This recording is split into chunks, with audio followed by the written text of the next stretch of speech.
સુરતની વરેલી જીઆઈડીસી વિસ્તારમાં થયેલી હત્યાનો પોલીસે ઉકેલી નાખ્યો ભેદ. મિલમાં સાથે કામ કરતા બે મિત્રો વચ્ચે ઝઘડો થયો હતો. જે ઝઘડામાં સાગર નામના આરોપીએ પોતાના જ મિત્ર હરપ્રસાદને લાકડાના ફટકા મારીને મોતને ઘાટ ઉતારી દીધો. રાત્રે બંને મિત્રો બેઠા હતા ત્યારે જ આરોપી સાગરની માતાનો ફોન આવ્યો. હરપ્રસાદે વાત નહીં કરવાનું કહેતા બંને વચ્ચે ઝઘડો થયો, જેમાં ઉશ્કેરાયેલા સાગરે લાકડાના ફટકા મારીને હરપ્રસાદની હત્યા કરી બાદમાં ફરાર થઈ ગયો. ઘટનાની જાણ થતાં કડોદરા પોલીસે અલગ અલગ ટીમો બનાવીને આરોપી સાગરને ઝડપી પાડ્યો. સુરતની વરેલી જીઆઈડીસી વિસ્તારમાં થયેલી હત્યાનો પોલીસે ઉકેલી નાખ્યો ભેદ.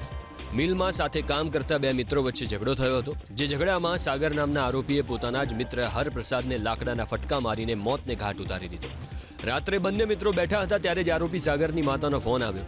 હરપ્રસાદે વાત નહીં કરવાનું કહેતા બંને વચ્ચે ઝઘડો થયો, જેમાં ઉશ્કેરાયેલા સાગરે લાકડાના ફટકા મારીને હરપ્રસાદની હત્યા કરી બાદમાં ફરાર થઈ ગયો.